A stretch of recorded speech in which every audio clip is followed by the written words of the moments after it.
एक ही अभी तक हमने फीमेल प्राइम मिनिस्टर देखी which is Indira Gandhi. Smriti Irani, do you think उस लेवल पे पहुंच सकती है? लोगों से पूछा, मैंने कहा आप बता सकते हैं कि इंडिपेंडेंस के बाद की 5 महिलाएं नेत्रियां कौन कौन सी हैं? तो बात सिर्फ इंदिरा गांधी, ज्यादा से ज्यादा सरोजिनी नायडू इन तक आके रुक जाती है। भाजपा की सरकार ने जो अपनी मैक्सिमम स्कीम्स हैं महिलाओं को एक सेंटर पॉइंट बना के उनको रखा है। तो आप चाहे उज्ज्वला योजना ले लीजिए, ये बहुत ही इंटेलिजेंटली कार्व आउट की गई है स्कीम्स। लोकसभा में सबसे ज्यादा महिलाएं, तो हम बहुत खुश हो जाते हैं। लेकिन महिलाएं कितनी हैं? महिलाएं सिर्फ मैक्सिमम 15% है। पहली जो लोकसभा थी 1952 में, उसमें प्रतिशत था 4.3 और 4%। मतलब अगर आप 52 के इलेक्शंस देखिए और अभी आप 2023 में बैठे हुए हैं, तो पहली लोकसभा में कितनी थी और 17वीं लोकसभा में कितनी है? तो 4.4% से 15% तक ही पहुंचे हैं हम। Mamata Banerjee, do you see her as a PM? देखिए, कैंडिडेट तो पूरी है, फुल फ्लेजेड कैंडिडेट। नमस्ते, जय हिंद। मेरा नाम है जय और ये है द आवारा मुसाफिर शो, एक ऐसा पॉडकास्ट जहां हम बात करते हैं भारत के पास, प्रेजेंट और फ्यूचर की। जब भी हम भारत की बात करें तो ऐसा कैसे हो सकता है कि हम भारतीय पॉलिटिक्स की बात ना करें? As we all know, Bharat is the world's largest democracy and यहाँ जो पॉलिटिक्स होती है, शायद ये ऐसी किस्म की पॉलिटिक्स आपको कहीं और देखने मिले। बट जब भी ये पॉलिटिक्स की बातें होती है, हम बात करते हैं जवाहरलाल नेहरू की, सरदार वल्लभ भाई पटेल की, राहुल गांधी, नरेंद्र मोदी, डॉक्टर मनमोहन सिंह, पर हम एक बात भूल जाते हैं कि भारतीय पॉलिटिक्स में महिलाओं का भी उतना ही योगदान है। हम भूल जाते हैं कि भारतीय पॉलिटिक्स में इंदिरा गांधी, स्मृति ईरानी, सुषमा स्वराज, सोनिया गांधी, ममता बनर्जी, जयललिता जैसे लोग भी हैं। और आज का पॉडकास्ट इसीलिए बहुत ज्यादा इंपॉर्टेंट है बिकॉज इस पॉडकास्ट में हमने बात की है अबाउट विमेन इन पॉलिटिक्स। मुझे मौका मिला निधि शर्मा जी के साथ कॉन्वर्सेशन करने का। निधि शर्मा जी एक बहुत ही ज्यादा सीनियर जर्नलिस्ट है, पॉलिटिकल एनालिस्ट है और ऑथर है। उन्हें इस फील्ड में 25 सालों से भी ज्यादा का एक्सपीरियंस है। करंटली वो इकोनॉमिक टाइम्स के साथ काम कर रही है एट द पॉलिटिकल ब्यूरो। निधि शर्मा जी ने इंडियन पॉलिटिक्स को एक बहुत ही क्लोज क्वार्टर से देखा है। उन्होंने पार्लियामेंट को कवर किया है, उन्होंने कई सारे पॉलिटिशियंस को इंटरव्यू भी किया है और एक्सटेंसिवली भारत में ट्रैवल किया है पॉलिटिकल डेवलपमेंट्स को कवर करते हुए। रिसेंटली उन्होंने एक किताब भी पब्लिश की जिसका नाम है she the leader, women in politics. इस किताब में उन्होंने कई सारी नेत्रियों को कवर किया है जिन्होंने भारतीय पॉलिटिक्स के नक्शे को बदल दिया। हमने महिला आरक्षण बिल के बारे में भी बात की, हमने करंट पॉलिटिकल सिनारियो के बारे में भी जाना भारत के। आई सिंसियरली होप आप इस कॉन्वर्सेशन को एंजॉय करेंगे। अगर आप इस चैनल पे नए हैं तो please subscribe because we bring you a new episode every Saturday and Wednesday at 5 PM।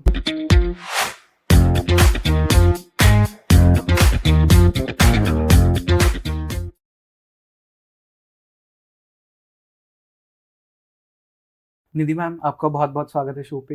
This is my honour and privilege to have you here to host you. We'll be talking about your book, but हम politics की भी कुछ बातें करेंगे क्योंकि elections अभी हमने just देखा है and majorly 24 elections are also coming, तो काफ़ी सारा डिस्कशन होगा। But firstly ma'am, welcome on the show. Thank you so much Jayesh. Ma'am, आपकी बुक रिसेंटली लॉन्च हुई है। It's about the females and the women in politics. Firstly why this book, मतलब क्या need थी इस बुक की इस वक्त पे एग्जैक्टली? जयेश, मुझे हमेशा लगता है कि विमेन जो है, विमेन लीडर्स जो है, नेत्रियों की कभी बात नहीं होती है ज़्यादा। ओके। अभी मैं बहुत रिसेंटली एक टॉक देने गई थी अपनी बुक के बारे में, जहाँ मैंने लोगों से पूछा, मैंने कहा आप बता सकते हैं कि इंडिपेंडेंस के बाद की 5 महिलाएं नेत्रियां कौन कौन सी हैं? तो बात सिर्फ इंदिरा गांधी, ज़्यादा से ज़्यादा सरोजिनी नायडू इन तक आके रुक जाती है। राइट। तो ये हमेशा से मैंने देखा है। जबकि आप फ्रीडम स्ट्रगल में देखेंगे, लेफ्ट से आइडियोलॉजी से रिलेटेड बहुत महिलाओं का काफ़ी योगदान था, लेकिन ये जो लेफ्ट का लिटरेचर है वहीं तक सीमित रह गई है। तो कहीं पे भी महिलाओं का क्या योगदान रहा, वो एक एग्जॉस्टिव बुक की बहुत ज़रूरत है। तो इसीलिए जो महिलाओं का योगदान है वो हमेशा से ज़्यादा लिखा नहीं गया है उसके बारे में। इसके कारण मुझे लगा एक किताब ज़रूर लिखनी चाहिए हमें, क्योंकि हम बोलते हैं, आगे अगर आप ज़्यादा देखते हैं इनको भी, हमारी वोटर टर्नआउट को भी देखते हैं, काफ़ी जो हमारे स्टेट्स हैं उनके इलेक्शंस में, अभी असेंबली इलेक्शंस में भी काफ़ी जगह महिलाओं का जो वोटर टर्नआउट है वो आदमियों से ज्यादा है। और ये ट्रेंड बहुत ज्यादा अब उभर के आ रहा है। राइट। जैसे कि अभी छत्तीसगढ़ के इलेक्शंस थे, उसमें भी महिलाओं का जो वोटर टर्नआउट है, इनफैक्ट एनरोलमेंट के अगर दायरे में भी देखा जाए तो एनरोलमेंट जो महिलाओं का है वो ज्यादा है छत्तीसगढ़ में। जो रेशियो है वो है 1000 मेल्स के कंपैरिजन में 1012 विमेन हैं उनके वोटर टर्नआउट वोटर एनरोलमेंट में। तो इससे पता चलता है क्योंकि महिलाओं का इतना इन्वॉल्वमेंट हो रहा है, महिलाएं भी अब एक ऐसा कह सकते हैं कॉन्स्टिट्यूएंसी हो चुकी हैं जिसके अंदर हम लोग सारी पॉलिटिकल पार्टीज अब रिप्रेजेंटेशन भी ज़्यादा देना चाह रही हैं। ओके मैम, मतलब जो आपने एक बात कही कि लेफ्ट में जो फीमेल्स थी, विमेन थी उस वक्त पे, उनके बारे में शायद वो उसी एक लिटरेचर में वो बात वहीं तक रह गई, बाहर नहीं आई, उतनी ज़्यादा लोगों को पता नहीं चली। बट देन जब हम एक लार्जर नैरेटिव देखते हैं आज, तो अ लॉट ऑफ पीपल से कि लेफ्ट ने ही पिक किए हमारे हिस्टोरियन, हमारे फ्रीडम फाइटर्स, एंड उन्हें ग्लोरीफाई किया। तो क्यों इन फीमेल्स को हमने वहीं तक सीमित करके रख दिया? कहीं ना कहीं हमारी जो कमी रह गई है वहीं तक सीमित नहीं किया।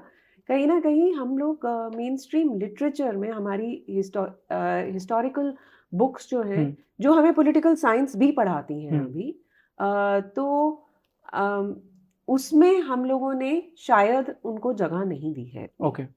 तो जिस तरीके से हमारी हिस्ट्री की किताबें भी लिखी गई हैं, वो बिना मैं कोई आइडियोलॉजिकल स्टैंड लिए यहाँ पे ये बोलना चाहूँगी कि काफ़ी लोगों का योगदान जो रहा है वो नहीं उभर के आया है। चाहे वो और खास करके महिलाओं का तो बिल्कुल भी नहीं आया है। आप खुद ही ट्राई कीजिए, आप सरोजनी नायडू बोलेंगे, आप शायद राजकुमारी अमृत कौर बोलेंगे, आप सोचने की कोशिश कीजिए कि नेहरू जी की पहली कैबिनेट में 1952 में कितनी महिलाएं थी। आई थिंक सो एक ही थी। हाँ जी, एग्जैक्टली। और अभी कितनी महिलाएं हैं? दो। तो एक से दो हुई हैं। और हम राजकुमारी अमृत कौर की उधर पे बात करते हैं, बहुत कम लोगों को ये, आज की जनरेशन को, जयेश आपकी जनरेशन को ये नहीं पता होगा ज्यादा कि राजकुमारी अमृत कौर का मेन अचीवमेंट था, she set up AIIMS, right? Okay. So ये योगदान रहा था। She was the first health minister. तो हम लौह पुरुष को जरूर जानते हैं क्योंकि वो हमारे डिफेंस मिनिस्टर थे।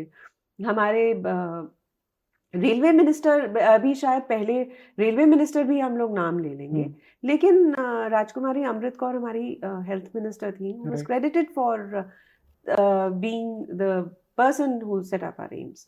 So अब आप बताइए कि हम लोगों का ये क्यों हुआ है? ये एक, मुझे लगता है एक ऑलमोस्ट स्पेस जो है वो छोड़ दिए हैं हमने, और ये हमने कवर ही नहीं की है, अपने लिटरेचर में नहीं की है, अपने हिस्ट्री बुक्स में नहीं की है।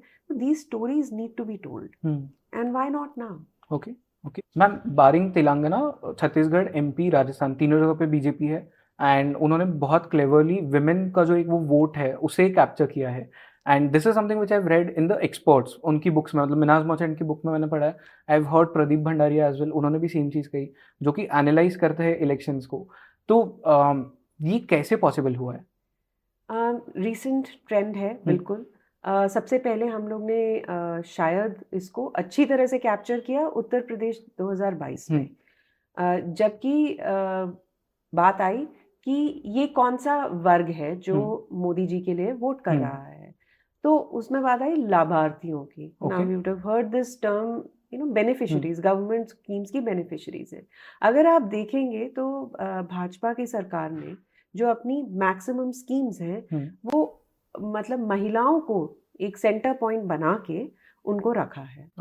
तो आप चाहे उज्ज्वला योजना ले लीजिए, और कि महिलाओं को एक स्मोक फ्री किचन देने वाला, तो ये बहुत ही इंटेलिजेंटली कार्व आउट की गई है स्कीम्स। कि कितनी ही स्कीम्स, जैसे आप देखेंगे वसुंधरा राजे जब 2013 में राजस्थान चीफ मिनिस्टर थी, उन्होंने कहा था कि मैं जो योजना है वो हेड ऑफ द फैमिली, महिला जो है उनके अकाउंट में मैं ट्रांसफर करूंगी पैसे।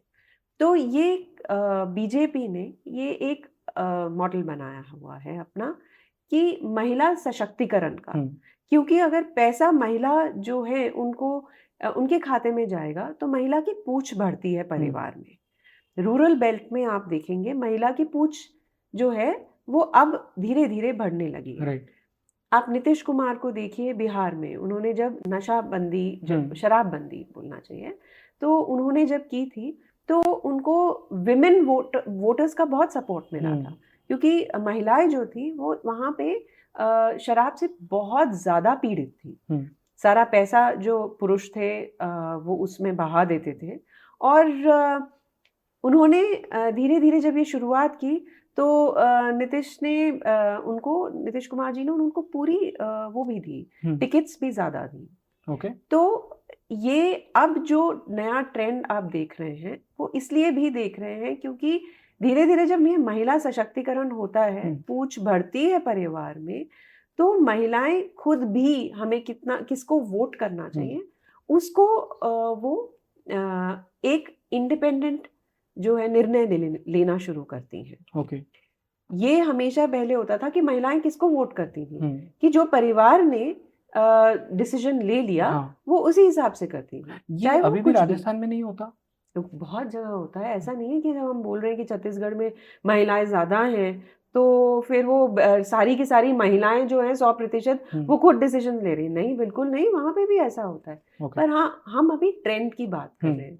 हम ये देख रहे हैं कि महिलाओं का कितना इन्वॉल्वमेंट है और वो कितनी सोच के वोट दे रही है। तो ऐसा जैसे CSDS ने, सेंटर फॉर जो सोसाइटीज फॉर डेवलपिंग सोसाइटीज है, उसके अंदर भी जब स्टडीज हुई हैं तो उन्होंने कहा इंक्रीजिंगली महिलाएं जो हैं वो वोट कर रही हैं इंडिपेंडेंटली। इंक्रीजिंगली, ये नहीं है कि सारी महिलाएं अब हैं तो वोट सभी कर रही हैं, सारी की सारी 100% नहीं, ऐसा नहीं है। ओके। ये जो आपने बात की कि एक्चुअली ये एक जनरल ट्रेंड अब हो गया जो हमने देखा भी है कि now this whole debate is कि नॉर्थ वर्सेस ये साउथ वाला, इसमें विमेन का क्या रोल है एग्जैक्टली? बिकॉज नॉर्थ में एज वी सी कि जो आपने भी बात कही कि यहाँ पे वोटर टर्नआउट विमेन का ज़्यादा था, इनफैक्ट उन्होंने वोट भी ज़्यादा किया है मोदी जी के लिए, उनकी पॉलिसीज़ के लिए, बट इन द साउथ हम एग्जैक्ट ऑपोजिट देख रहे हैं उसका। तो इसके पीछे रीज़न क्या है?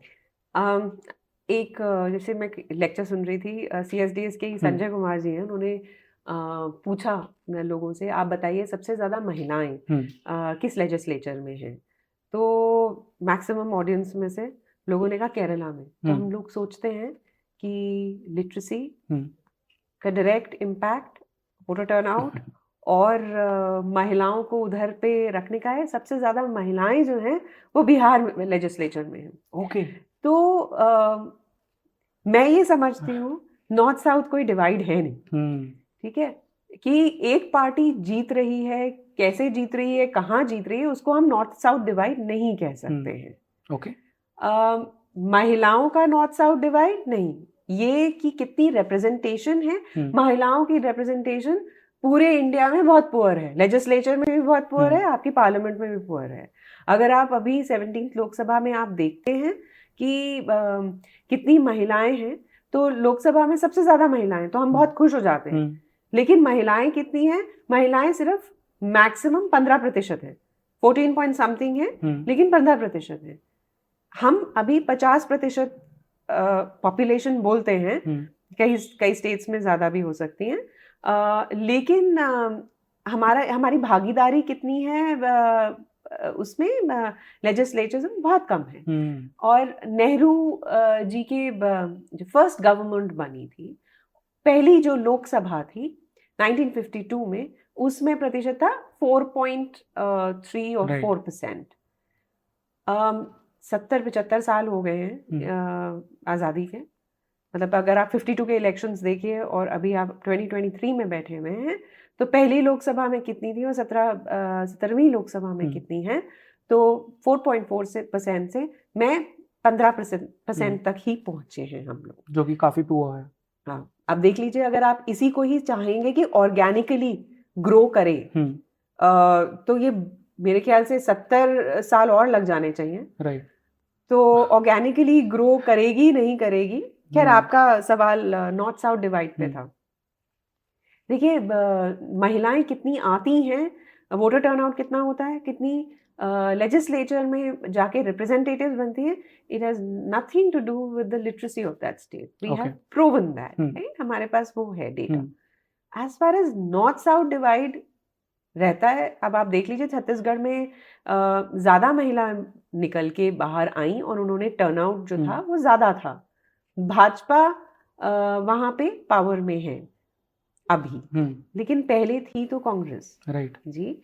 अभी आप तेलंगाना में भी अगर देखेंगे, बहुत ही इमेंसिपेटेड स्टेट है और डेवलप्ड स्टेट है, महिलाएं वहाँ काफी एम्पावर्ड हैं. दूसरी पार्टी आई है, तो ये एक नॉर्थ साउथ डिवाइड ना देख के पार्टी पॉलिसीज की तरफ से हमें डिवाइड देखना चाहिए कि आइडियोलॉजी क्या है, क्या लोगों को पसंद आ रहा है और क्यों पसंद आ रहा है. ये ट्रेंड उस तरफ से देखना चाहिए, ना कि नॉर्थ साउथ डिवाइड की तरह. I think so. मतलब प्रोबेबली फिर वो हो सकता है कि ये जो नॉर्थ साउथ डिवाइड है वो शायद एक सिर्फ पॉलिटिकल बुलेट की तरह यूज किया जाएगा, अदरवाइज उसका कोई मतलब तथ्य नहीं है उसका. विमेंस रिजर्वेशन बिल, फर्स्टली मुझे इसके बारे में बहुत अच्छे से आपसे जानना है, क्योंकि बहुत सारे लोग अब भी है, क्योंकि जब मैं रिसर्च कर रहा था इस एपिसोड के लिए, I asked a lot of people and किसी को एग्जैक्टली नहीं पता क्या है. बहुत सारे लोग ऐसे थे. एंड आपकी बुक में intro I think so women's bill से ही स्टार्ट होता है, रिजर्वेशन बिल से ही स्टार्ट होता है. इसकी हिस्ट्री आप बता सकते हो, बिकॉज वो आपने एक 2008 का एपिसोड मेंशन किया है. इट्स रियली इंटरेस्टिंग है. जिस तरह से वो एक विमेन ने वो सर्कल बनाया था, वो भी बहुत इंटरेस्टिंग था. And as someone who is of my generation, हम तो बहुत छोटे थे उस टाइम, तो हमें तो वो पता ही नहीं था कि ऐसी भी कोई चीजें हुई थी. It's because of your book कि मुझे वो जानने मिला. तो please can you relay that to the audience? देखिए, बात उस टाइम की है जब यूपीए, कांग्रेस लेड यूपीए थी. जब कांग्रेस लेड यूपीए पावर में थी, जब 2004 का इलेक्शन हुआ, तो उस टाइम आपको पता ही है कि ऐसा, मतलब हमेशा हर मैनिफेस्टो में मेंशन होता है ये, और पार्टीज को अच्छा भी लगता है कि देखिए हम विमेंस रिजर्वेशन देंगे. तो इन्होंने कमिट किया हुआ था, और क्योंकि कांग्रेस प्रेसिडेंट महिला थी, एंड मैंने ये बुक में भी अपनी मेंशन किया हुआ है, सोनिया गांधी जो थी, उन्होंने ये थोड़ी सी हमेशा से उनका ये रुझान रहा है कि वो विमेन लीडर्स को हमेशा से सामने आगे लाना चाहती हैं. तो ये डिसाइड हुआ था कि जिस दिन इंटरनेशनल विमेंस डे है, उस दिन राज्यसभा में अब ये इंट्रोड्यूस करेंगे विमेंस रिजर्वेशन बिल. अटकलें लगाई जा रही थी, हमें पता नहीं था उस टाइम. हम लोग कवर करते थे, मैं उस टाइम कांग्रेस कवर करती थी, रूलिंग पार्टी थी. हमें फिर धीरे धीरे पता चला, ब्रीफिंग हुई हमारी ऑफ रिकॉर्ड, हमें धीरे धीरे पता चला कि विमेंस रिजर्वेशन बिल आएगा. राइट. अब देखिए, अगर मैं आज आपको बोलूं कि आप इस चेयर पे ना बैठिए, आप दूसरी चेयर पे बैठे, क्योंकि आपकी जेंडर के हिसाब से मैं आपको ये जगह नहीं दे सकती, आप कभी इस चेयर पे नहीं बैठेंगे. हाँ, और आपके जगह कोई एक औरत बैठेंगी just because of the gender, right. So किसी भी पुरुष को ये तो थ्रेट लगेगा ही कि because of my gender I will B deprived of my seat. तो जो with in the party Congress को फेस करना था, और आउटसाइड द पार्टी जो हमारी पार्टीज थी, पॉलिटिकल पार्टीज एंटेगनाइज थी इसकी तरफ, उनको ये अच्छा नहीं लग रहा था. तो उस टाइम लॉ मिनिस्टर थे HR भारद्वाज, उन्होंने ये बिल इंट्रोड्यूस करना था. तो उस टाइम ये हुआ था कि वेरी आयरॉनिकल लगता है हम लोगों को कि महिलाओं ने उनके आसपास एक रिंग सा बनाया था, क्योंकि पहले भी जब ये अटेम्प्ट हुआ है कि विमेंस रिजर्वेशन बिल इंट्रोड्यूस होने के लिए, तो बिल की कॉपी हमेशा फाड़ दी जाती थी. सबसे पहली चीज तो बिल की, वो लपकता था कोई भी MP और उठा के फाड़ देता था. This was a mark of protest. कुछ हुआ नहीं, लेकिन वो इंट्रोड्यूस तब भी होगा, लेकिन ये मार्क ऑफ प्रोटेस्ट होता कि हमने तो फाड़ दी वो कॉपी. तो उस टाइम भी ये हुआ. तो उस टाइम रेणुका चौधरी थी, और एक तरफ रेणुका चौधरी सामने बैठी हुई थी, और एक तरफ कुमारी सैलजा भी थी. तो ये HR भारद्वाज के आसपास उन्होंने एक रिंग बना दिया था कि जैसे ही कोई आएगा तो एक स्ट्रैटेजी तैयार हुई कि कोई अगर आता है सामने तो हम सबसे पहले ही इंट्रोड्यूस कर देंगे और वो उनको हमारे से गुजरना पड़ेगा। तो वही हुआ कि समाजवादी पार्टी उस टाइम अपोज थी, आरजेडी भी अपोज थी। उनका ऑपोजिशन हमेशा से जो भी रहा है, एक तो नॉर्मल ऑपोजिशन है टू द बिल। ऑब्वियसली उनको ये था कि there should be quota within quota, कि अगर विमेन्स रिजर्वेशन बिल है तो उसके अंदर जो SC, ST और OBC महिलाएं हैं उनके लिए भी एक कोटा होना चाहिए। तो ये OBC, राइट, SC ST के लिए तो ऑलरेडी रिजर्वेशन है, लेकिन OBC महिलाओं के लिए उसके अंदर भी तो कोटा के अंदर एक कोटा होना चाहिए। So we call it quota within quota. तो ये उनकी डिमांड थी। तो उस टाइम आए आबू आसिम आजमी, उन्होंने क्रॉस किया फ्लोर और जैसे ही उन्होंने लपकने की कोशिश की, सामने रेणुका चौधरी आ गई और उसी टाइम जो था HR भारद्वाज ने इंट्रोड्यूस किया और 1 सेकंड में चेयर ने एडजर्न कर दिया ताकि कुछ हो ना पाए। लेकिन क्योंकि ऑपोजिशन था, राज्यसभा में वो पास नहीं हो पाया। इतना जो कांग्रेस थी वो रिस्क नहीं ले पाई, एक मॉरल विक्ट्री रह गई, उसके आगे नहीं हुआ। सो अभी इस वक्त करेंटली ये जो बिल पास हुआ है, इसके लिए क्या अपोजिशन था और किस तरह से पास हुआ, वो एक आप इंफॉर्मेशन दीजिए। अभी वाला बिल बहुत ही ज़्यादा इंटरेस्टिंग है। एक तो बीजेपी ने पोस्चरिंग करने की कोशिश की कि देखिए नई पार्लियामेंट बिल्डिंग जो है वो बन चुकी है, हमने उसका इनॉग्रेशन किया और ये जैसे कहते हैं ना हिस्टोरिक लैंडमार्क एक बिल हमने किया, क्योंकि वो एक मैसेजिंग देना चाहती है कि महिलाएं कितनी इम्पोर्टेंट है हमारे लिए। तो उन्होंने पहला बिल जो पास करना चाहा और फिर करा वो था विमेन्स रिजर्वेशन बिल। राइट। तो उन्होंने ये किया कि जब पहला उन्होंने, एक तो बहुत सीक्रेसी थी कि लोगों को, हम लोग को सिर्फ ये ना सोर्सेस, सूत्रों और इस हिसाब से कि कैबिनेट ने पास कर दिया है विमेन्स रिजर्वेशन बिल, इसके ऊपर पहले तो अटकलें लगी। फिर किसी ने कहा नहीं कास्ट सेंसस के ऊपर होगा, फिर किसी ने कुछ और बोला। तो ये फिर बाद में बात सामने आई कि विमेन्स रिजर्वेशन बिल होगा। अब इसमें देखिए कि ये था तो हमेशा से कांग्रेस लेड UPA का बिल, पर क्योंकि उनके पास इतनी मेजॉरिटी नहीं थी कि वो बिल पास करा पाते, तो वो नहीं हो पाया। राइट। लोकसभा में बिल नहीं आ पाया। इन्होंने, क्योंकि एक मेजॉरिटी है और ये एक ऐसा बिल हुआ जिसके अंदर कांग्रेस भी बीजेपी के साथ थी, तो ये वो सिर्फ उनका यही बोलते रह गए कांग्रेस के MPs की ये तो हमारा बिल है, ये तो हमारा बिल है। तो वो बिल आया लोकसभा और राज्यसभा में, दोनों में पास हुआ। लेकिन सबसे बड़ी बात यह है कि बिल तो पास हो गया, लेकिन इम्प्लीमेंटेशन कब होगी? तो उन्होंने इसको लिंक कर दिया आपकी सेंसस की एक्सरसाइज से और डिलिमिटेशन की एक्सरसाइज से। सो सेंसस की एक्सरसाइज आपको पता है कि डेसेनियल जिसे कहते हैं कि हर 10 साल में होती है। 2011 के बाद 2021 में होनी थी, लेकिन क्योंकि कोविड आया तो वो थोड़ी डिले हो गई, अब बहुत डिले हो गई।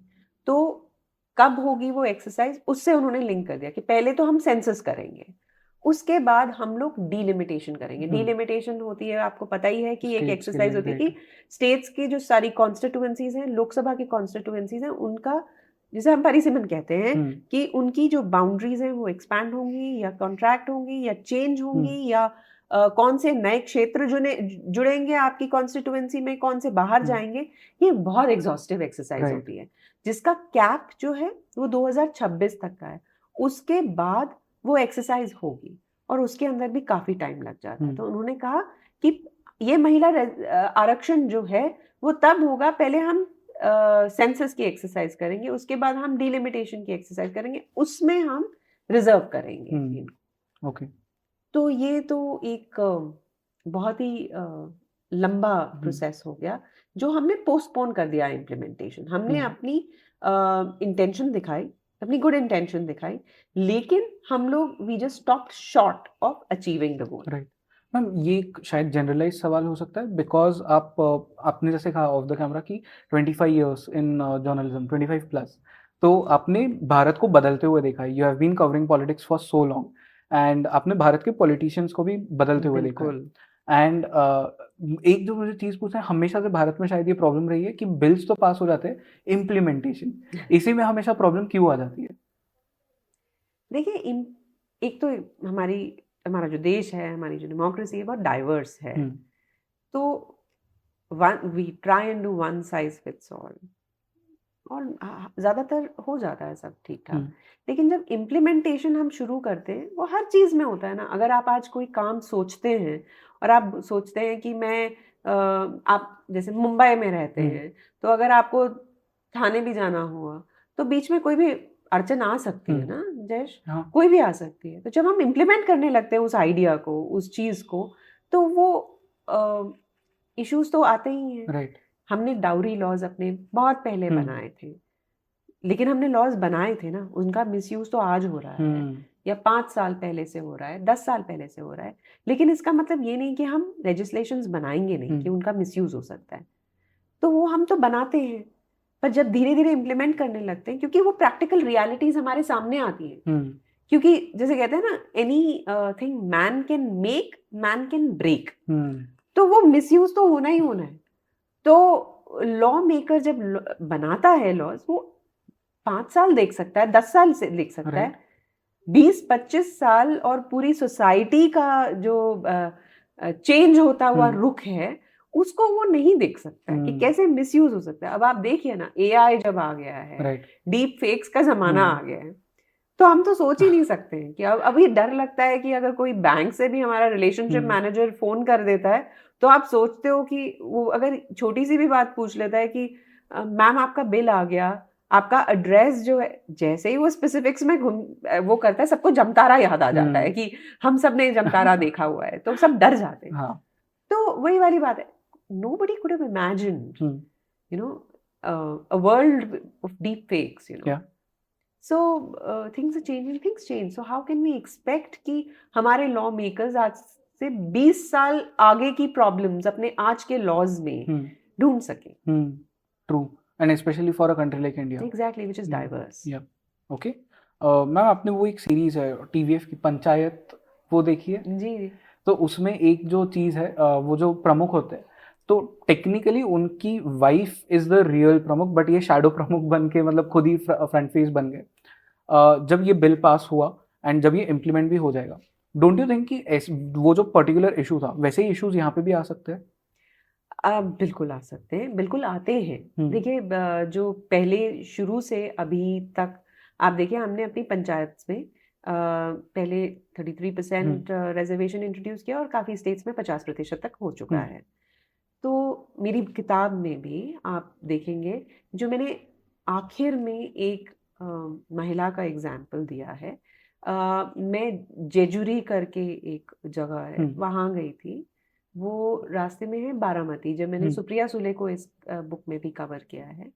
तो रास्ते में है, तो आप पुणे से जब आप जाते हैं वहाँ पे, तो जेजुरी रास्ते में पड़ता है। तो वहाँ पे मैं रुकी थी, तो वहाँ पे जो सज्जन पुरुष मुझे मिले, उन्होंने पूरा बताया मुझे कि कितना क्या वहाँ पे प्रॉब्लम्स हैं। वो चाह रहे थे कि जो ट्रेन्स हैं, जेजुरी जो है वो स्टेशन जो है, वो एक बहुत बढ़िया, वहाँ पे बहुत ही मान्यता वाला एक मंदिर है। तो एक आप समझ लीजिए तीर्थ स्थल है। तो वहाँ पे जितने टाइम तक, वो मुझे बता रहे थे कि जितने टाइम तक रुकती है ट्रेन, वो उससे ज़्यादा रुकनी चाहिए, किस टाइम पे आती हैं ट्रेन्स, कितनी ट्रेन्स आती हैं, वो सारा मुझे बता रहे थे। उसके बाद मैं उनके घर गई, तो तब तक मुझे यही लग रहा था कि वो यहीं के करता धरता है। जब मैं गई तो उनकी जो पत्नी थी वो आई, उन्होंने मुझे चाय और पानी दिया, और फिर उन्होंने मुझे इंट्रोड्यूस करवाया कि ये है सरपंच। ओके। तो और उनका कोई योगदान नहीं था इसमें मेरे से बात करने में। उन्होंने कहा आपका सफ़र कैसा रहा, आप कैसे आ रही हैं, अब आप कहाँ जाएंगी, कितने टाइम तक रहेंगी। तो उन्होंने ये पूछा। अब इसके अंदर दूसरा सवाल आ जाता है जो आपने मुझसे ये पूछा कि क्या यही हमारे रिप्रेजेंटेटिव्स हैं? तो देखिए, ये जो होता है ना, हम एक्सेप्शन को रूल नहीं मान सकते हैं। ये होते हैं, बहुत केसेस होते हैं कि आप टर्मिनोलॉजी, अगर आप रूरल इंडिया में आप जाके सफ़र करते हैं, तो जब एक टर्मिनोलॉजी है एसपी, तो जब एक महिला होती हैं, उनसे जब आपको इंट्रोड्यूस करवाते हैं, तो वो बोलते हैं ये हमारे सरपंच हैं और ये एसपी हैं। एसपी का मतलब होता है सरपंच पति हैं। अच्छा। यानी he is the power behind the throne. ये सारे कर्ता धर्ता हैं, जो कि आपने मुझे बोला पंचायत में। एक और टर्मिनोलॉजी होती है पीपी है, ये पंचपति हैं। ओके। तो देखिए, ये एक मेल रिलेटिव जो होते हैं वो आसपास भनकते रहते हैं। उनको कितनी पावर होती है वो आपको पता चल जाता है। तो मेरा ये मानना है कि जो हमारी जो विमेन, जो हमारी महिला सरपंच रही हैं, वो पहले साइकिल में तो उनको कुछ नहीं आता था जब पहली बार इलेक्शन हुआ, पर दूसरी बार अगर आई तो अपने बलबूते पे आई, फिर तीसरी बार भी आई। और अगर आप सोशल इंडिकेटर्स काफी आप पंचायत का उठा के देखेंगे, तो आप देखेंगे कि जो महिलाएं होती हैं वो उनके जो पंचायत होती है वो सोशल इंडिकेटर्स में हमेशा बेटर करती है। जैसे कि वहाँ पे फीमेल मोर्टेलिटी रेट होता है, जो बच्चे पैदा होते हैं, उन आंगनवाड़ीज होती हैं, इनका हमेशा इम्प्रूवमेंट महिला सरपंच के अंडर बहुत अच्छी तरह से होता है। इनको हम सोशल इंडिकेटर्स कह लेते हैं। एक दूसरा पॉइंट है कि ये नहीं ग्रेजुएट क्यों नहीं कर पाई। ऐसा नहीं होना चाहिए था कि हमने जब ये रिजर्वेशन इंट्रोड्यूस किया तो अभी तक ना 20-25 सालों के बाद तक इनको लेजिस्लेचर्स पहुंच जाना चाहिए था और कुछ को शायद पार्लियामेंट पहुंच जाना चाहिए था। तो ये नेचुरल प्रोग्रेशन नहीं हो पा रहा है। इसलिए नहीं हो पा रहा है क्योंकि इनको जो राजनीतिक दल है इनको नहीं दे पा रहे हैं, स्पेस नहीं देते हैं, किसी भी कारण से नहीं देते हैं। चाहे ये आके अपना हक नहीं मांग पाते हैं, या मनी पावर नहीं है, या मसल पावर नहीं है, या कहने का जज्बा नहीं है, लेकिन ये नहीं आ पाती।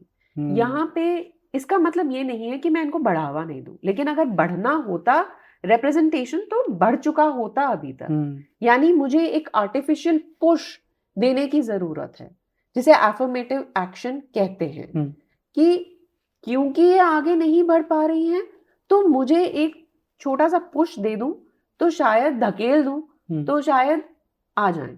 ओके। दूसरी बात यह है कि क्यों एक पुरुष मेरा रिप्रेजेंटेशन नहीं कर सकता, महिलाओं का रिप्रेजेंटेशन नहीं कर सकता क्या? अगर मैं एक बहुत ही छोटा सा एग्जाम्पल दूं तो मैं ये भी कह सकती हूँ ना कि ऐसा है कि 90% लोग जो हैं वो राइट हैंडेड होते हैं, वो दाहिने हाथ से लिखते हैं, तो जो मेरा रिप्रेजेंटेटिव है उसको भी राइट हैंड से लिखना होना चाहिए। क्या ये क्राइटेरिया है?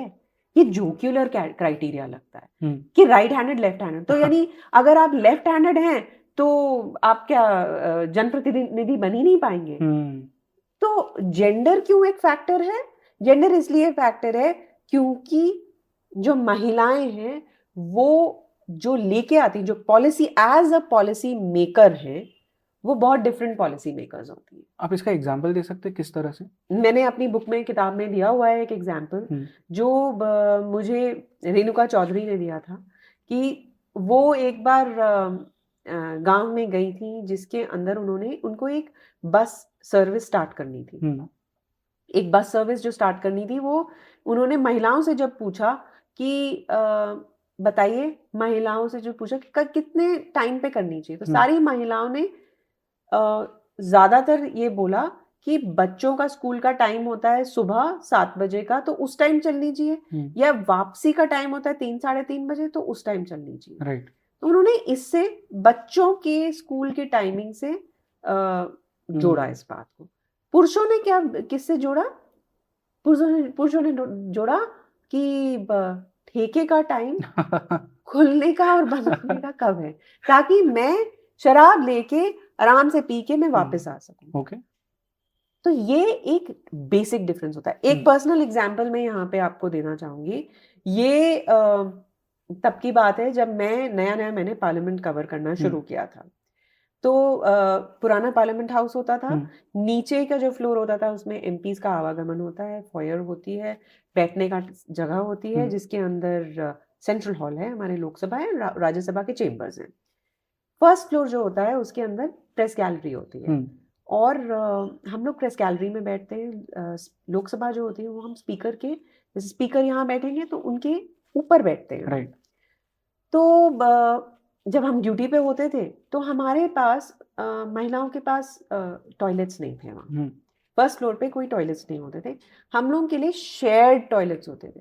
इसका मतलब ये था कि जहाँ पुरुष जा रहे हैं वहाँ हमें ओके, जाना होता था, तो हम वो टॉयलेट्स यूज नहीं कर पाते थे, हम्म, हम नहीं जाते थे। तो कई बार हम नीचे वाले फ्लोर पे एमपीज के जो टॉयलेट्स होते थे, महिला एमपीज हम्म, जो होती थी, उनके टॉयलेट्स में जाते थे। कई बार सिक्योरिटी इश्यूज भी होते हैं हम्म, उसमें, कि सिक्योरिटी आपको क्रॉस नहीं करने देना चाहती। अगर वीआईपी मूवमेंट होते तो आप कर ही नहीं सकते। राइट, अभी जब महिला फर्स्ट वुमन स्पीकर आई, मीरा कुमार, तब सारी जो महिला पत्रकार थी, वो उन्होंने जाके ये रिप्रेजेंटेशन दिया कि हमारे पास टॉयलेट ही नहीं है हम्म, फर्स्ट फ्लोर पे। तो तब एक पहला फर्स्ट फ्लोर पे एक शेयर टॉयलेट की जगह पहला टॉयलेट आया महिलाओं के लिए, जो अभी भी है। तो देखिए, it took a woman speaker to give us a toilet. Right, ठीक है, तो कहीं ना कहीं जो महिलाएं हैं वो एक सेंसिटिविटी जो है वो पॉलिसी मेकिंग में लेके आती हैं। They are just very different policy makers. Right, ठीक है, इसीलिए मुझे लगता है ज्यादा महिलाओं का होना मतलब रिप्रेजेंटेशन जो है मेरे इंटरेस्ट का, महिलाओं के इंटरेस्ट का, वो ज्यादा शायद एड्रेस हो सकता है। ओके। एंड आई फील मतलब सिर्फ महिलाओं का नहीं, प्रोबेबली विमेन के पास जो एक वो पर्सपेक्टिव है दुनिया को एक अलग तरह से देखने का, they feel about the world, वो एक बहुत बड़ा फैक्टर भी हो सकता है इसमें। बिल्कुल। ओके, लेकिन अगर मैं आपको ये बोलूँ कि अब आप ये पॉडकास्ट नहीं कर सकते हम्म, हैं और सिर्फ एक महिला पॉडकास्ट हम्म, करेगी, तो आप नहीं चाहेंगे ना कि हाँ, मेरे जेंडर के कारण। राइट, तो इसीलिए ये एक स्कर्मिश, एक टसल हम्म, चलती रहेगी पार्टीज के अंदर, ओके, कि अगर मैं बोलूँ कि आपकी इस बार तो रिजर्व हो गई, हम्म, तो भाई रिजर्व हो गई तो कौन आएगा? तो आप भी चाहेंगे ना, ये तो मैंने ये जो कॉन्स्टिट्यूएंसी थी मेरे परिवार का हिस्सा थी, मेरा परिवार थी, तो आप चाहेंगे कि मेरे परिवार की ही महिला राइट। वहां पे आए और रिप्रेजेंट करें। तो मैम ऐसे पॉलिटिकल पार्टीज को भी बहुत क्लेवरली इसमें जो टिकट्स वो देते हैं उसे क्लेवरली उन्हें देना पड़ेगा, क्योंकि फॉर एग्जांपल मैं एक बस में ट्रैवल कर रहा था एंड दो बच्चे मेरे सामने बैठे हुए थे। One of them was listening to some music, I don't remember exactly किसका था, बट कोई फीमेल सिंगर का कोई गाना था and this is a guy like a boy, तो उस वो गाना सुन रहा था, उसके बाजू में फ्रेंड बैठा था। ही लिटरली टोल्ड हिम कि तू लड़कियों के गाने क्यों सुन रहा है, just because it was a girl singing that song. तो जब हम इलेक्शंस में इसी चीज को हम पोर्ट्रे करते हैं, ये एक यूजुअल माइंडसेट भी हो सकता है लोगों का कि अगर एक महिला लीडर है क्यों हम उसे वोट दें, जबकि वो आपकी फेवरेबल पार्टी की भी हो सकती है, बट उसे वोट ना दे के जो जहाँ पे एक मैन है उसे हम वोट क्यों ना दें। ये किस तरह से प्ले होगा? किस तरह से प्ले होगा, बहुत डिफिकल्ट ये कहना है। हम्म, अभी नहीं कह सकते किस तरह से प्ले, हम सिर्फ प्रिडिक्ट कर सकते हैं, हम हम्म, सिर्फ सोच सकते हैं। पर ये जो आपने बोला कि आप तुम लड़कियों का गाना क्यों सुन रहे हो, हम्म, तो ये एक माइंडसेट दर्शाता है। हम्म, तो देखिए, ये माइंडसेट तो घर से ही शुरू होगा, राइट, है ना? कि घर से ही हम जैसे बोलते हैं ना, कितनी कॉमन यूजेज होती है, क्या हम्म, लड़कियों की तरह रो रहा है, हम्म, क्यों लड़कियों की तरह मुंह सुजाया हुआ है। तो हम एक टाइपकास्ट कर देते हैं एक जेंडर। बिल्कुल, जब हम बोलते हैं ना कि बॉयज डोंट क्राई, हम्म, तो ये प्रेशर लड़कियों के ऊपर नहीं होता है, ये लड़कों पे भी होता है। Boys right, don't cry, and that's so unfortunate. What is so macho about it? Hmm, boys don't cry क्यों भाई? ह्यूमन बींग्स तो हैं ही। yeah, तो देखिए, जब हम जेंडर टाइपकास्ट करते हैं, वो बहुत अनफॉर्चुनेट होता है। ओके, अभी मैं देख रही थी शायद फर्स्ट महिला ADC to a governor in a north eastern state, I mean first महिला एडीसी बनी है। 75 साल हो गए, हम्म, हमने धीरे धीरे महिलाएं आ गई हैं उसके अंदर, आर्म्ड फोर्सेस में आ गई हैं, राइट, है ना? अभी अग्निवीर में भी, हम्म, है ना? तो कहाँ है मतलब हम लोग ये क्या माइंडसेट है? जो इतने साल लग गए हमें पहली महिला एडीसी देने में, तो यानी बहुत ज्यादा ग्लास सीलिंग्स हैं। राइट। और आप पॉलिटिक्स में देखें तो पॉलिटिक्स एक बहुत ही मुश्किल करियर चॉइस है। मतलब आप अगर बैठे होंगे, मतलब अगर आप 12th में होंगे, 10th में होंगे, 11th में होंगे, मुझे नहीं लगता कि आपके पेरेंट्स ने डिस्कस किया होगा कि आपके पास पॉलिटिक्स ज्वाइन करने का एक ऑप्शन आई एम है। श्योर, मतलब पॉलिटिक्स एज अ करियर तो कोई चूज कोई नहीं नहीं करता, इट चूज जस्ट करता है। हैपेंस। एग्जैक्टली। एंड स्पेशली अगर आप मिडिल क्लास अपब्रिंगिंग है आपकी, मैं तो नहीं बैठूंगी अपने बच्चों के साथ ये बोलने के लिए कि भाई पॉलिटिक्स ज्वाइन कर सकते हो, एक पॉलिटिक्स भी एक ऑप्शन है। देखो बेटा, आर्ट्स है, कॉमर्स है, आर्ट्स से आप ये भी कर सकते हो, कॉमर्स से आप सब चीजों से पॉलिटिक्स में जा सकते हो। तो मुझे नहीं लगता कि यहाँ आज की डेट में हम लोग डिस्कस कर रहे हैं, पॉलिटिक्स एक ऑप्शन नहीं है। राइट। और किसी कारण ऑप्शन नहीं है, क्योंकि वो खैर एक इंट्रिंसिक प्रॉब्लम्स हैं इसके अंदर। बट ये जो माइंडसेट है, सोशल माइंडसेट है, वो मुझे लगता है चेंज होना, ग्रेजुअली चेंज होता है। हमारी पॉलिटिक्स, हमारी बाकी सारी जो स्फीयर्स हैं लाइफ के, वो इस माइंडसेट को रिफ्लेक्ट करते हैं। Right. Ma'am, before we dive deep into the leaders जो आपने इसमें मेंशन किया इस किताब में, एक लास्ट क्वेश्चन है जनरल इलेक्शंस को लेके एंड इस विमेंस वाले पर्सपेक्टिव को लेके। 2024 कितना बड़ा एक विमेंस के लिए, जो भी ये एक विमेन इशू है, ये कितना बड़ा एक इशू हो सकता है for both BJP and the opposition? किस तरह से वो इसे प्ले आउट करेंगे? देखिए, मुझे लगता है पार्टीज अभी भी वो अपनी मंशा सिर्फ पार्लियामेंट तक दिखाती हैं। सारी पार्टीज ने सिवाय AIM-MIM ने जब ये विमेन्स रिजर्वेशन बिल पास हुआ, इट वाज ऑलमोस्ट यूनानिमसली पास हुआ था। लेकिन पहले इलेक्शंस ये वाले थे, है ना, छत्तीसगढ़, राजस्थान और तेलंगाना और MP के। लेकिन कितनी पार्टीज ने 33% सीट्स दी हैं, टिकट्स दी हैं? किसी ने भी नहीं दिए। तेलंगाना में आपको बहुत आश्चर्य होगा, कितना लिखा था, KCR ने खुद लिखा था, उनकी बेटी एक चैंपियन करती है इस कॉज को, कविता Kalvakuntla, who's mentioned in my book, who's covered in my book, उन्होंने भी कहा था कि हमें करना चाहिए। कितनी महिलाओं को टिकट दी? 8 महिलाओं को। डैम। तो अब आप बताइए कि क्या इस इंटेंशन का क्रियान्वयन होता है कहीं पे? नहीं होता है, ये मंशा ही रह जाती है। तो जो पहले इलेक्शंस थे, किसी पार्टी ने 33% नहीं दी।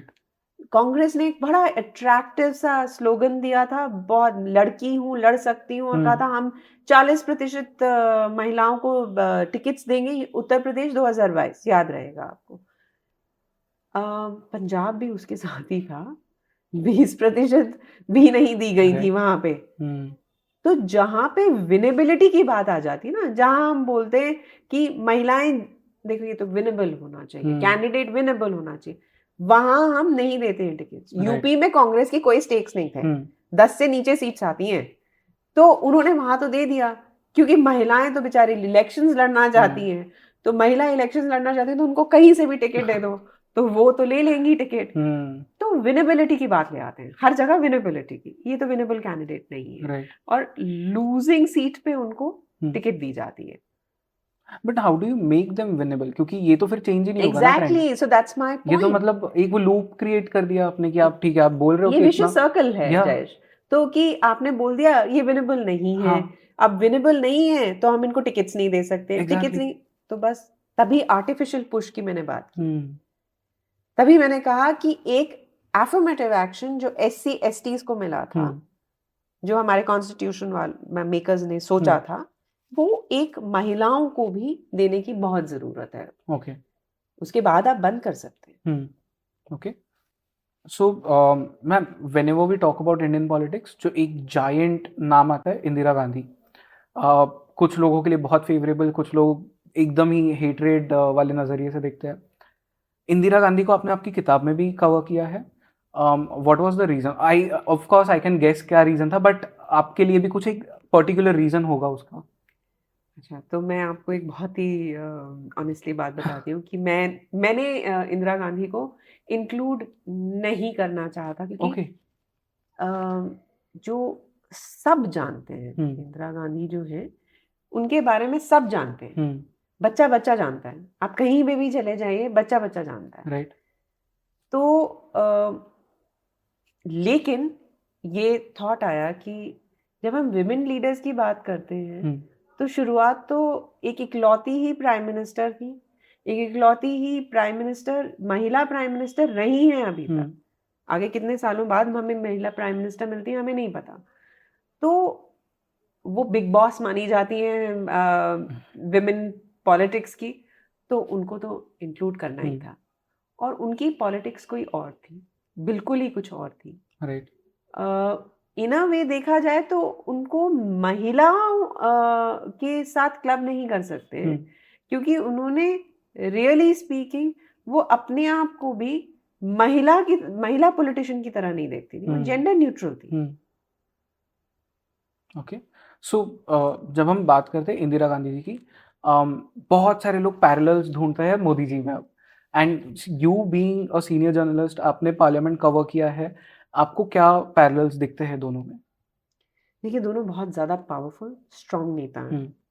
दोनों बहुत ज़्यादा strong mind of their own, but the biggest factor, जो सबसे बड़ी चीज़ है दोनों में, वो है एक डायरेक्ट पीपल कनेक्ट।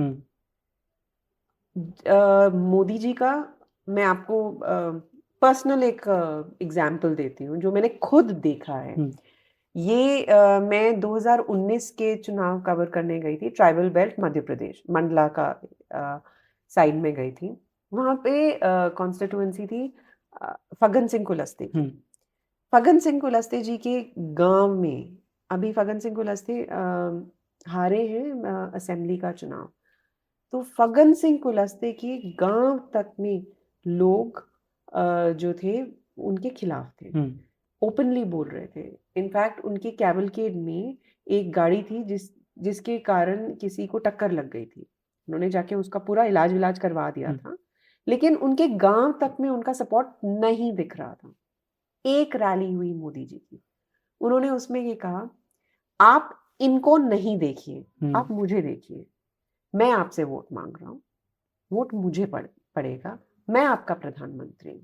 एक डायरेक्ट लोगों से बात करना, मन की बात। क्या है मन की बात? यही है, एक डायरेक्ट पीपल कनेक्ट है। राइट। लोगों को लगता है ये हैं हमारे प्रधानमंत्री, ये हमारे इंटरेस्ट को देखेंगे। ये एक पीपल कनेक्ट जो था वो इंदिरा गांधी में था। जब वो चुनाव हार गई थी, हर जगह से इमरजेंसी के बाद निराशा थी, हर जगह से, यहाँ तक कि उनके खुद के जो मंत्री, उनके खुद के जो कोर लोग थे, उनको छोड़ के जा चुके थे। एक आपको आइकॉनिक फोटोग्राफ दिखेगी जिसके अंदर वो हाथी पे सवार थे। बिहार में इलेक्शंस हुए थे और एक भी सीट कांग्रेस को नहीं आई थी, सारी सीटें हार चुकी थी। तो वो हाथी पे चढ़ के, बेलची नाम की एक जगह है, हाथी पे चढ़ के उन्होंने, एक फ्लड्स आए हुए थे, एक नदी क्रॉस की थी और वो गई थी, और उसके बाद ठंड में ठिठुर रही थी, उनको औरतों ने वेट किया, उनको गरम खाना दिया, शॉल उड़ाई, और वो वापस आई। इनको कहते हैं काफी लोग कि ये उनका पहला, जब वो खुद भी उनके बायोग्राफर ने कहा कि खुद भी अंडर कॉन्फिडेंट हो गई थी कि क्या, कैसे लोग मुझे देखेंगे, क्या मुझे एक्सेप्ट करेंगे कि नहीं।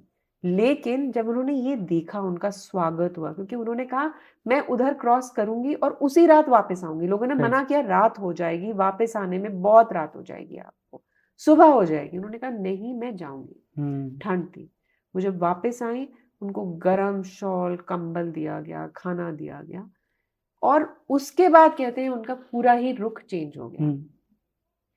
तो एक डायरेक्ट पीपल कनेक्ट था।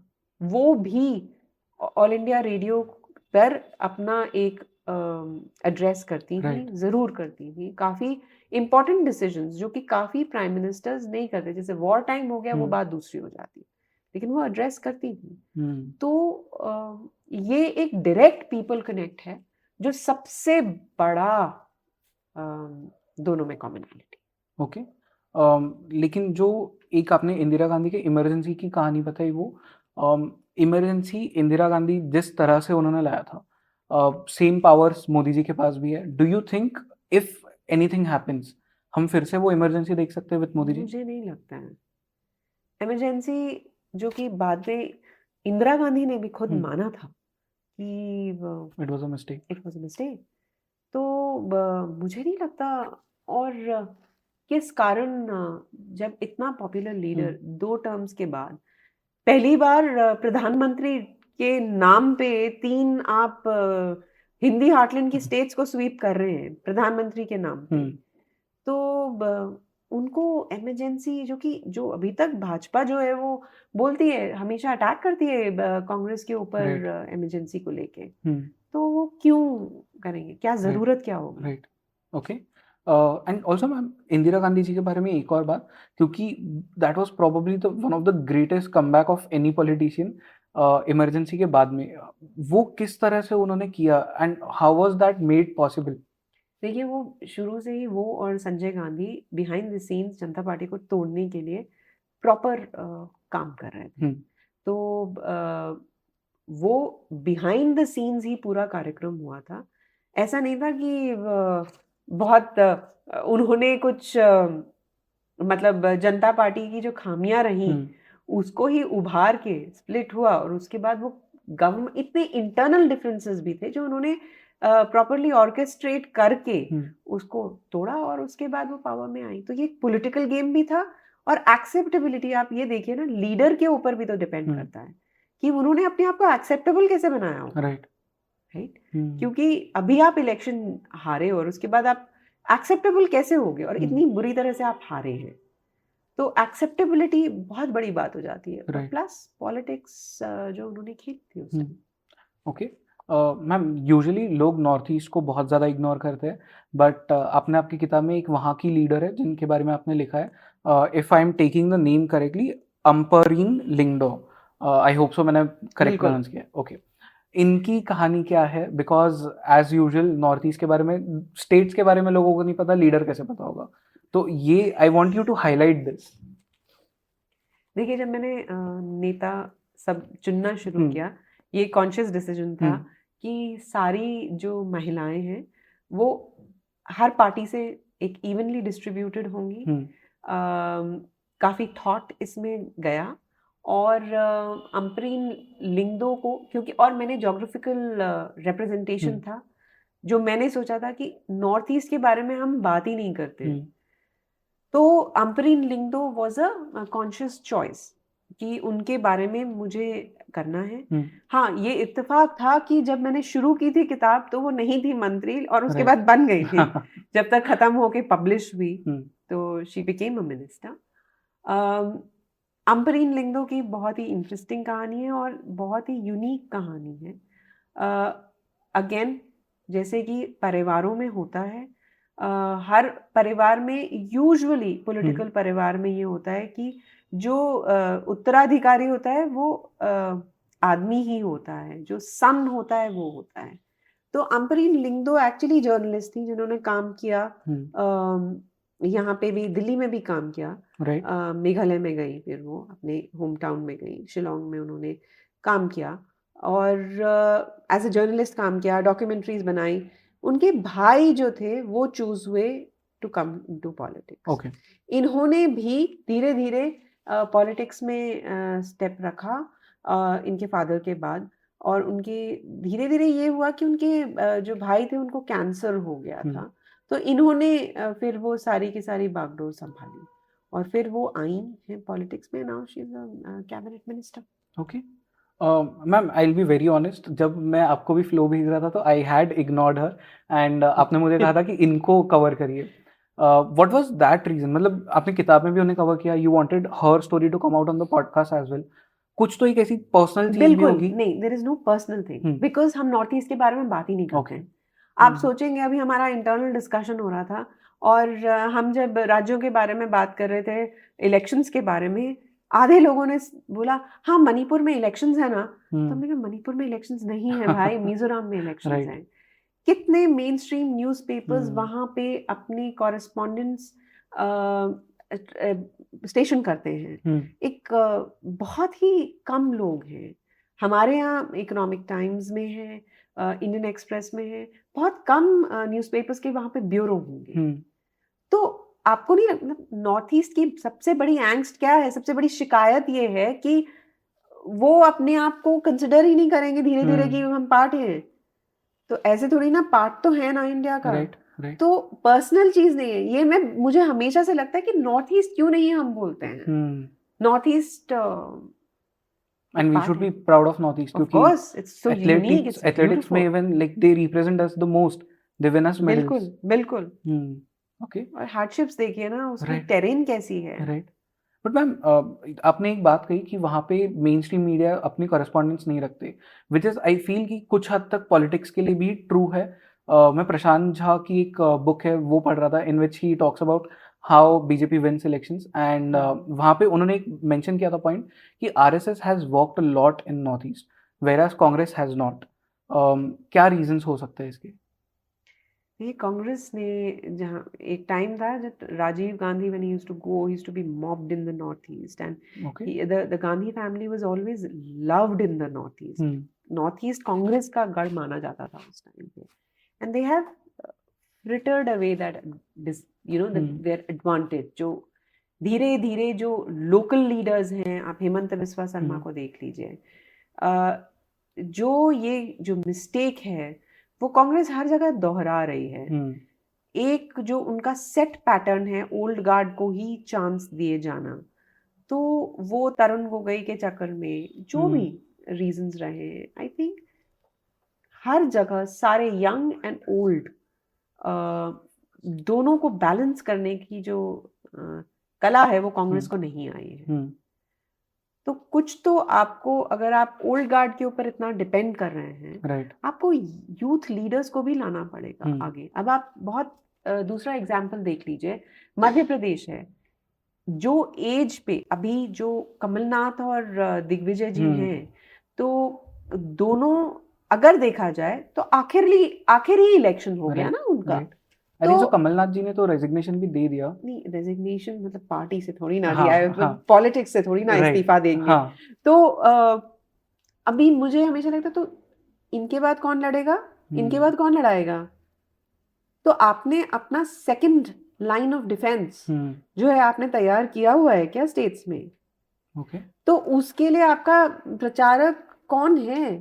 तो यहाँ पे तो संघ है, आपको हमेशा एक ग्राउंडिंग दे देता है, चाहे वो ट्राइबल बेल्ट में हो, चाहे वो नॉर्थ ईस्ट में हो। आपके फुट सोल्जर्स तो तैयार हैं क्योंकि आपकी कार्डर बेस्ड पार्टी, आपकी एक आइडियोलॉजिकल स्टैंडिंग है आपकी।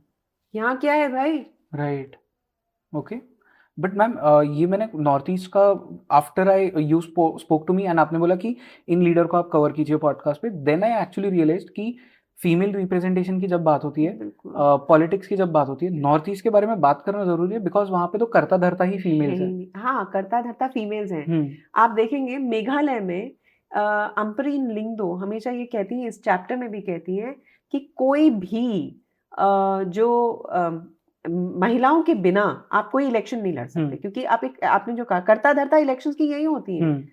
आप दूसरी बात देखिए, वहां पे मैट्रिलिनियल सोसाइटी होती है, जो हेड होती हैं वो औरतें होती हैं। जब बच्चियां पैदा होती हैं तो लोग बहुत खुश होते हैं कि देखिए हमारा वंश आगे बढ़ गया, बिल्कुल, लेकिन बस वहीं तक ही सीमित रहता है। तो जो आगे डिसीजंस होते हैं, चाहे फाइनेंसेस होते हैं, वो सब आदमी ही लेते हैं वहां पे, जो अनफॉर्चुनेट है। और आप अगर विमेन्स रिप्रेजेंटेशन देखेंगे नॉर्थ ईस्ट में बहुत पुअर है। ओके, बट इसे सही, मतलब आई डोंट नो कि क्या करेक्ट वर्ड, बट इसे ये जो एक बैलेंस है, इसे ठीक करने के लिए वहां पे कोई स्टेप्स लिए जा रहे हैं? देखिए, वही होगा विमेन्स रिजर्वेशन वाला जो तरीका है, वो लेजिस्लेचर्स में भी आएगा, और जब पार्लियामेंट में आएगा लेजिस्लेचर्स में भी आएगा, तो एक ऑटोमेटिक एक पुश होगा। अब उनकी ट्रेडिशनल एडवाइजरी बॉडीज भी होती हैं, उनकी ट्रेडिशनल काउंसिल्स भी होती हैं, उसमें फिर से जो औरतें होती हैं, उनके हस्बैंड्स, उनके फादर्स, वही डिक्टेट करते हैं। Right, okay.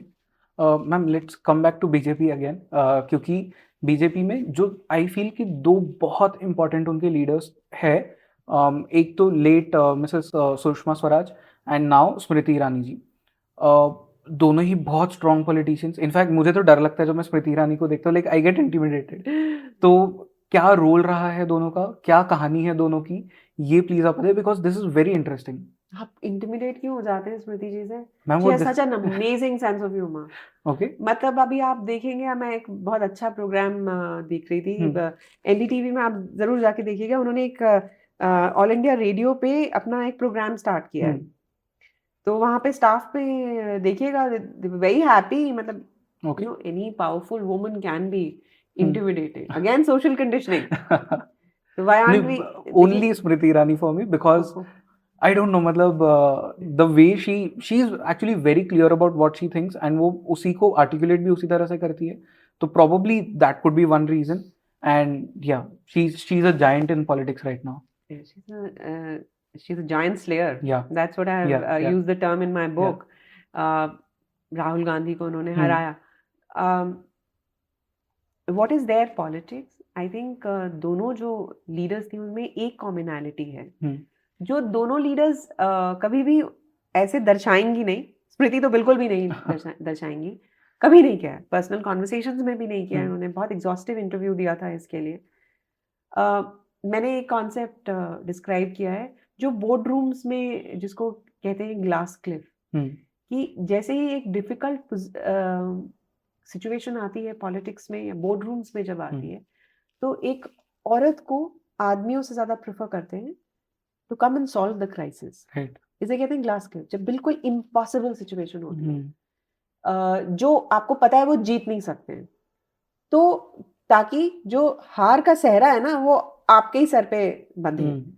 ठीक है, तो इस दोनों महिलाओं को तब लाया गया जब बिल्कुल इम्पॉसिबल कॉन्टेस्ट थे। सुषमा स्वराज जी को 1998 में, जब आपको याद ही है दिल्ली का एक ऑलमोस्ट इम्पॉसिबल इलेक्शन था, तो उसके अंदर प्रेस किया गया था सर्विस में।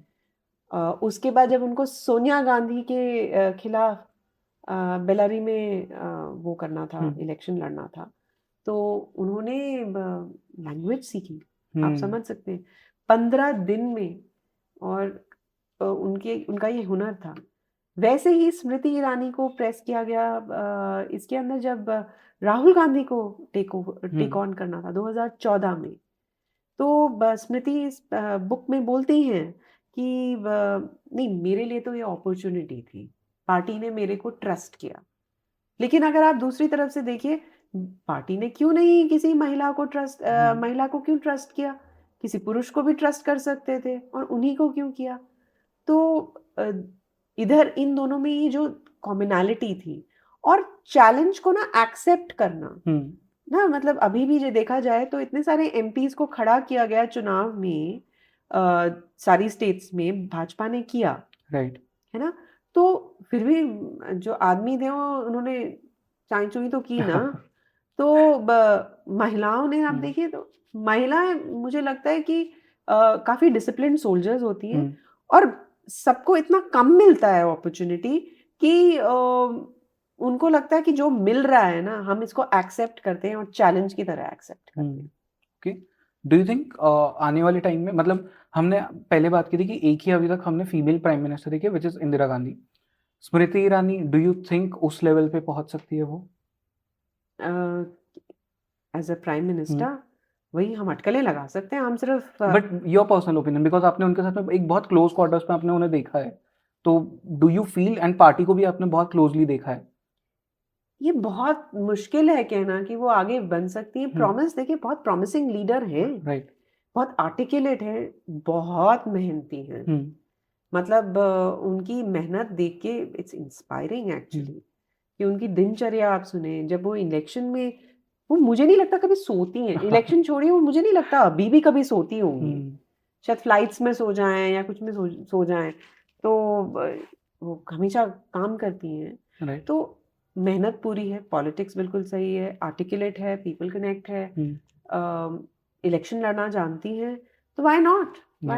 पर मुझे नहीं पता उनकी करियर ट्रैजेक्टरी, क्योंकि ये कहना बहुत मुश्किल है कि पार्टी किसको सामने लेके आती है। क्योंकि हम तो अभी तक तो ये भी तो सोचते थे कि LK आडवाणी जी हमारे प्रधानमंत्री होंगे। बिल्कुल। तो Hmm. they always use that phrase ना Yeah. कि he is the prime minister we never had. Yeah. Prime Ma'am- minister in waiting. Actually, like मैं काफी ज्यादा आजकल लोगों से बात कर रहा हूँ कि who do you think will be the next PM? Because probably Vacancy है क्या Jayesh?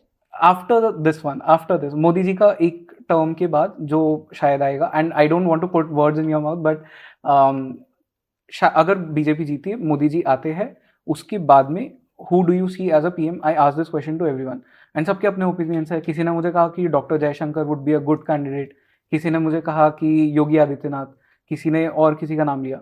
But then I always thought कि क्यों स्मृति ईरानी नहीं, मतलब कोई नाम ही नहीं ले रहा उनका, जबकि वो इतना काम कर रही है. ये बायस नहीं दिखा था आपको? ये exactly this is what I am तो स्पीकिंग. आपको नहीं लगता है कि बायस ही है?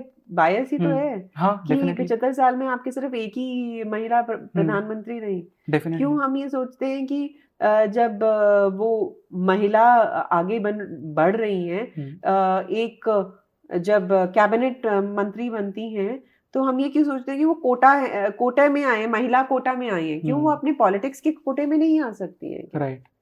तो आ ही सकती है ना, पर ये एटीट्यूड है ही नहीं हमारा. ओके मैम, एक और पॉलिटिशियन है जो कि बहुत स्ट्रांग है, शायद उन्हें गॉड मदर कहना चाहिए कांग्रेस वालों को, एटलीस्ट कांग्रेस वालों को, because she is the whole and soul of Congress, Mrs Sonia Gandhi. Now बहुत सारी बातें होती है उनके बारे में within the political circles, within the journalistic circles, हर जगह उनके बारे में बात होती है और सबके अपने अपने ओपिनियंस है. और वो एक बहुत स्ट्रांग लीडर भी है, उन्होंने वो प्रूव किया है time and again. At present आपकी बुक में भी आपने उनके बारे में लिखा है. हाउ डू यू सी हर? अभी उनका जो इन्वॉल्वमेंट है वो धीरे धीरे कम होता जा रहा है. लेकिन मुझे हमेशा ये लगता है कि जो वो उनकी प्रेजेंस होती है वो एक यूनिफाइंग फैक्टर की तरह काम आती है. जैसे कि वो अगर फोन घुमाए यूपीए के, पुराने यूपीए के घटक दलों को, जो लीडर्स हैं उनको घुमाती हैं, तो एक वेट है, वो उनकी बात में एक वेट है, उनके लहजे में, उनके तौर तरीकों में एक ठहराव है. उनको पता है कि किस तरह से किससे बात करनी है. मैंने अपनी बुक में भी उनको द यूनिफायर करके बोला हुआ है, क्योंकि पार्टी को यूनिफाई करके वो लेके आई सामने, साथ में पावर पे लेके आई. तो उनका वर्किंग स्टाइल बहुत डिफरेंट है राइट. अपने बेटे से. कंपैरिजन उनके बेटे से था. तो वो महिलाएं जो सबको एक प्लेटफॉर्म पे अभी भी यूपीए के उसमें अभी भी वो ला सकती हैं सबको एक साथ. तो ये एक बहुत बड़ा हुनर है कि जब सारे के सारे जो नेता हैं उनको एक रिस्पेक्ट इतना देते हैं, उनको फॉलो करते हैं कि ये जो बोल रही है ठीक है, हमें इसके ऊपर विश्वास है. Okay, but do you think कि जो कांग्रेस, मॉडर्न कांग्रेस जो है, प्रोबेबली उनके शैम्बल्स में इस वक्त रहने का रीजन भी सोनिया गांधी है, because she didn't let go of her powers? Probably they did lose the plot somewhere. I think it's more to do with their people connect. Okay. They didn't expect कि जो Modi juggernaut है वो उनको ऐसे उड़ा के ले जाएगा. क्योंकि मोदी जी जैसे लीडर अभी तक आपने इस समय में, जब हम कोalition पॉलिटिक्स की बात कर रहे थे, तो वैसा वहां से सिंगल पार्टी रूल और इस तरीके की मेजॉरिटी लेके आना, एक बार नहीं 2 बार, और उसके बाद हम अगले साल भी यही वाली 2024 में भी हम यही टाइप की मेजॉरिटी देख रहे हैं. Right. तो ये दोनों फैक्टर्स रहे हैं.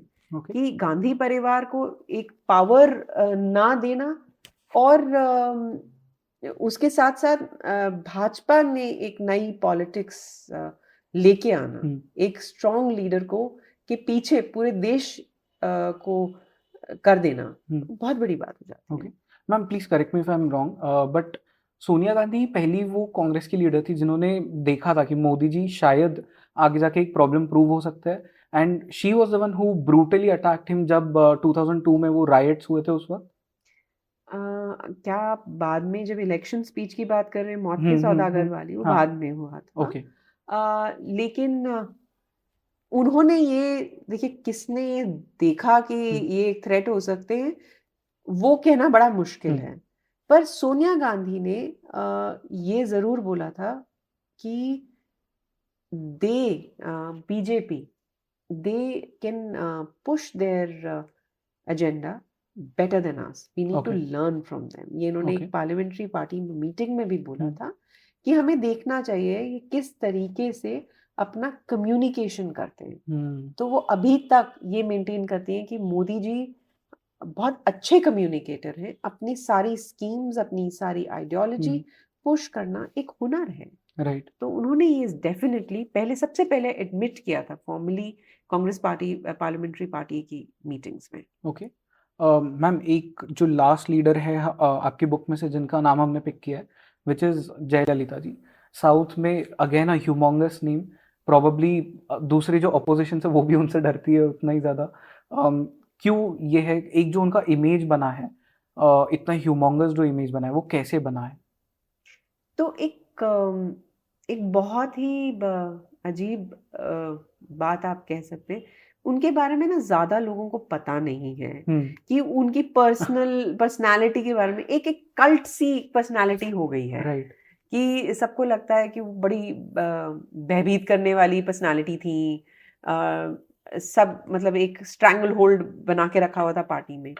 तो लोग ये नहीं जानते हैं कि वो बहुत बहुत ही मतलब पढ़ना चाहती थी, वो पढ़ाई में बहुत अच्छी थी और उनको बिल्कुल भी फिल्म लाइन में नहीं आना था। राइट। वो डॉक्टर बनना चाहती थी, लेकिन परिवार को सपोर्ट करने के लिए वो फिल्म लाइन में आई।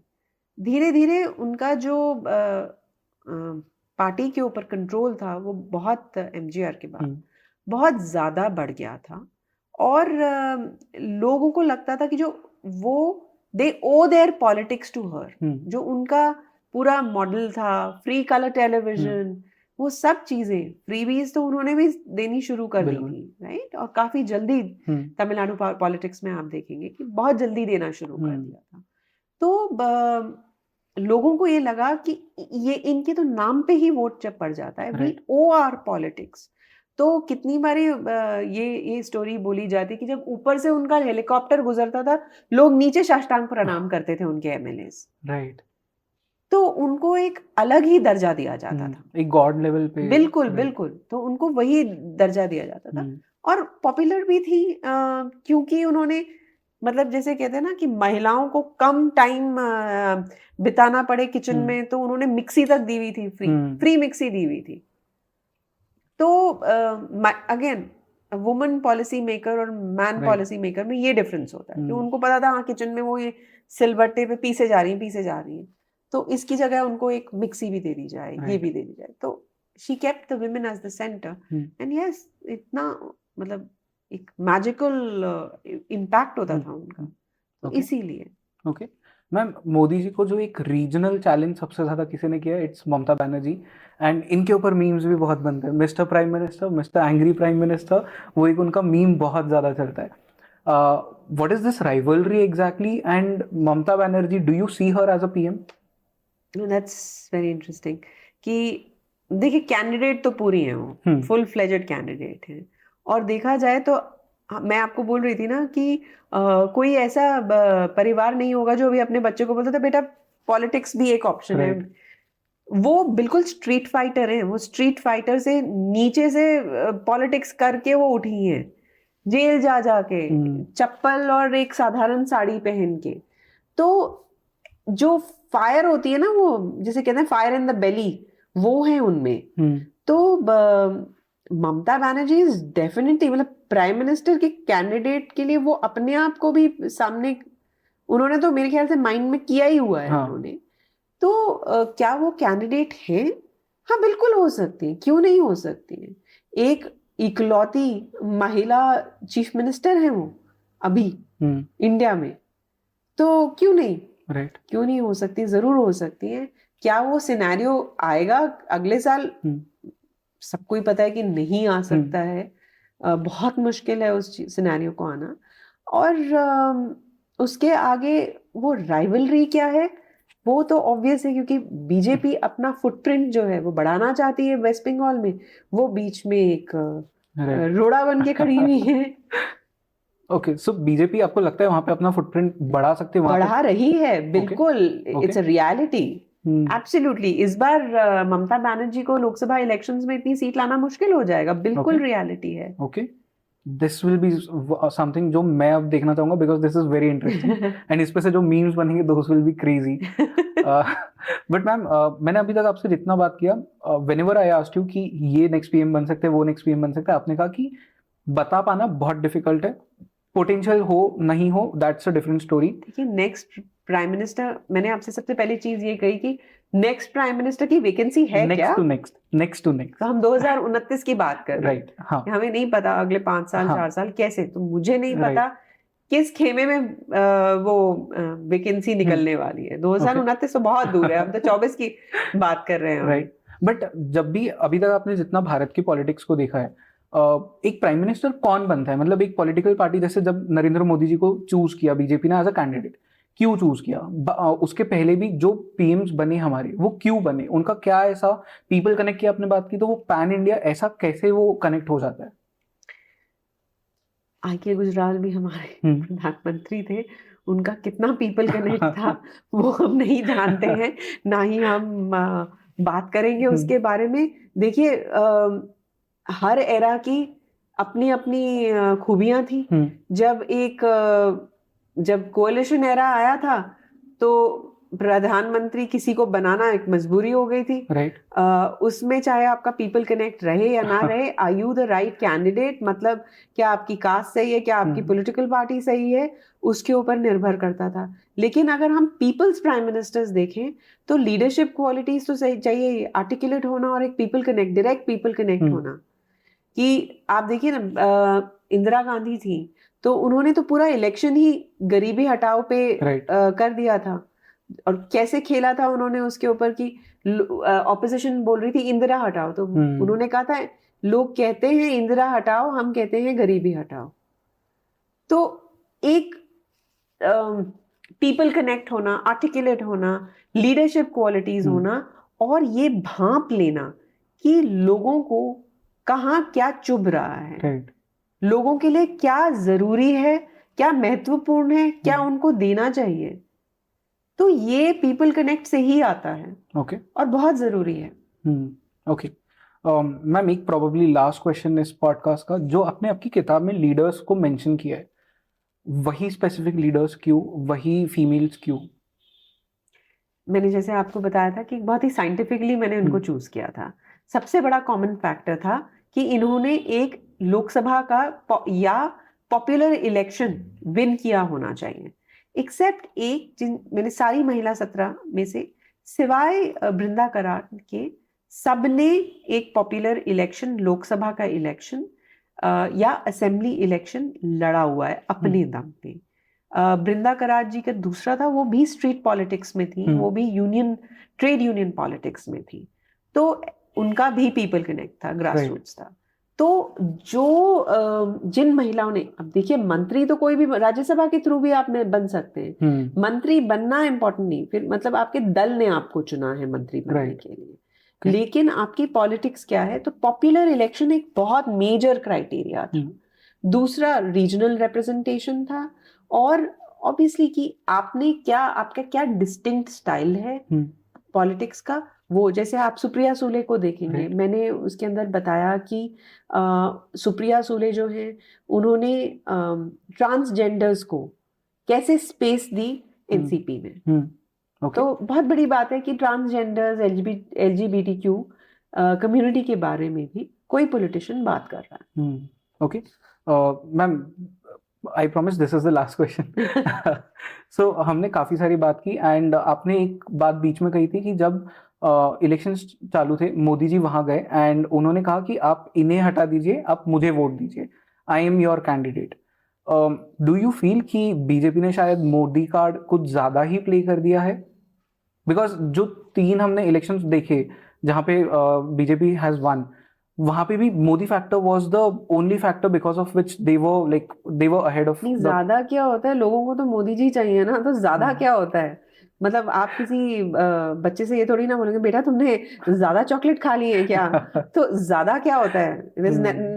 Nothing too much about a good thing, right? लोगों को चाहिए, मोदी जी लोगों को रिलायबल लीडर लगते हैं, तो इसीलिए भाजपा ने यूज किया है। ओके। और उसमें बुराई क्या है? अगर आपका एक ट्रम्प कार्ड है, आप यूज कर लीजिए ना, तो वो तो एक ऐसा ट्रम्प का इक्का है जो आउट ऑफ फैशन जा ही नहीं सक रहे हैं, ओके। है ना?